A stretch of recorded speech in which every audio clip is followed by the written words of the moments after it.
DK Metcalf requested a trade to a contender, preferably in a warm climate. How's Pittsburgh? A playoff team last year, and now they just got way better, trading a 2025 second-round pick to Seattle in exchange for Metcalf, who spent the first 6 seasons of his career with the Seahawks. Metcalf also agreeing to a 5-year, $150 million contract extension. Can't be officially signed, though, till later this week. The Steelers presumably have an idea on how they want to run their offense next season. Metcalf and George Pickens each rank in the top 6 receiving yards on vertical routes since Pickens joined the league in 2022. Now they just need a quarterback. Lowering the bar. For not being a Jet anymore, I'm kidding. Devontae Adams racking up the air miles, going from one coast to the next, now signing with the LA Rams. It's a 2-year deal for the 32-year-old with $26 million in guarantees, a move that will likely offset the pending separation of Cooper Kupp.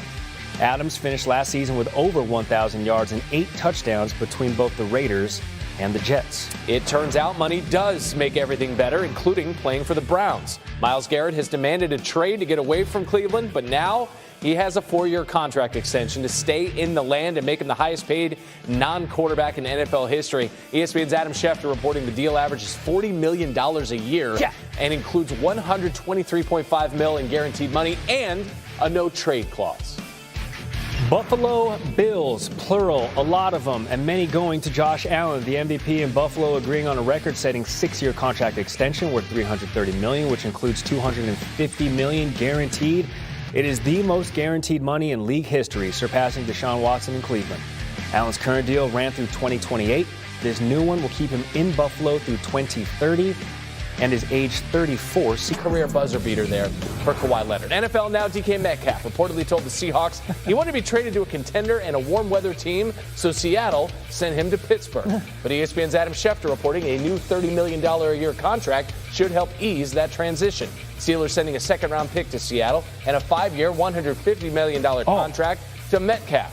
ESPN's Brooke Pryor reporting these two teams also flipping 2025 picks in the 6th and 7th rounds. Free agency in the National Football League at high noon Eastern time. It's time for the Grazianos with Dan Graziano on SportsCenter. Grazianos is elevated. Seahawks making moves, Dan. Could they potentially be landing a quarterback in the near future? Well, they'd better, Randy, because they're going to trade theirs to the Raiders, so they're going to need a new one. Look, they have a couple options on the table. The most prominent one is Sam Darnold.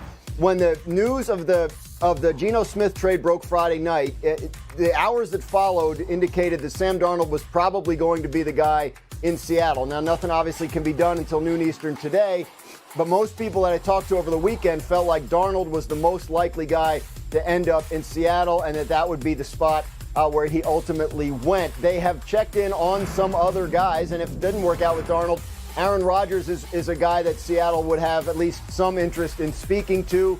The Giants have interest in Aaron Rodgers, but Aaron Rodgers, it feels like might want to play for a little bit better team than the Giants. So I think still holding out hope that Pittsburgh or Seattle or even Minnesota would be an option for him. But we should know something more on Rodgers one way or the other today. And then Justin Fields is another guy Seattle has kind of kept tabs on. The Steelers are continuing to have conversations aimed at trying to re-sign Justin Fields before the negotiating window opens at noon Eastern today.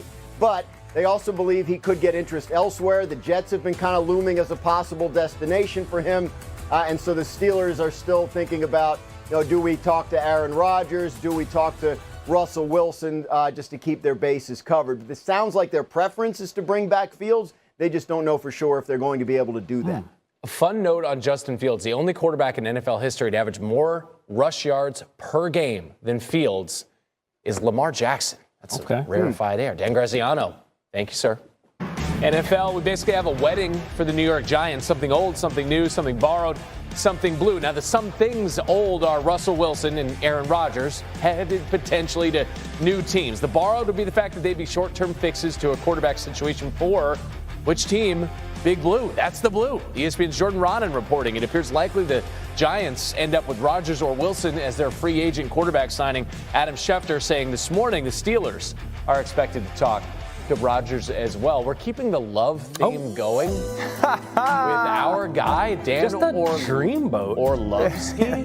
Well said. Come on. Matchmaker. Well said. Or Tan Orlovsky. I actually think that's the accurate European pronunciation of the last name as well. Love, not Orlovsky. Orlovsky. Yeah. All right, Dan. The ideal landing spot for Aaron Rodgers, where? It's going to start with the New York Giants. Aaron has said publicly that he wanted to stay in that area. That was his desire to stay with the Jets. And I think the Giants, one, Brian Daboll, their head coach, is a phenomenal offensive mind. I really believe he's a still very high-end coach in this league.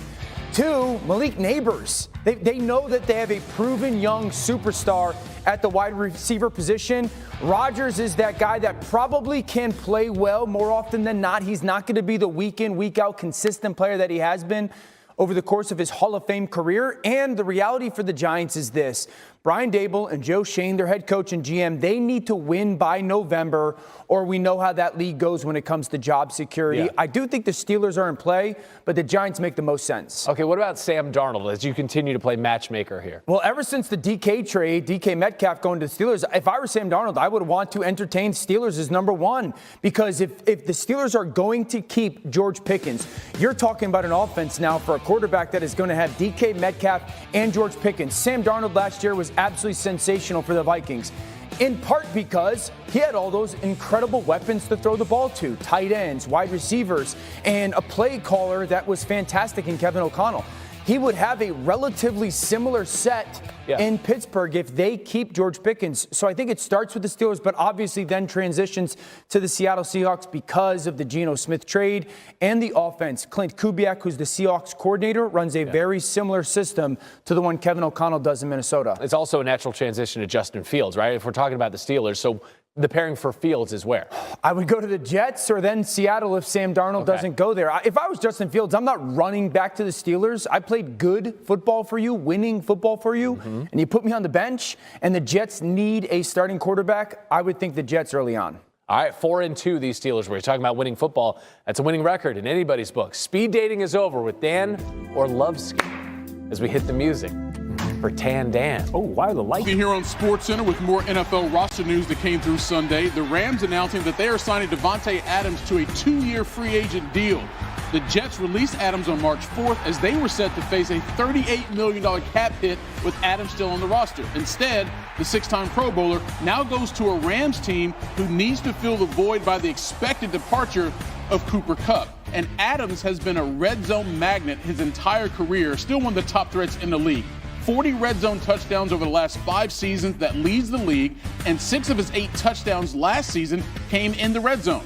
That should help a Rams team that scored a touchdown on just over half of its red zone trips last season. That ranked 25th in the league. As we all know, the quarterback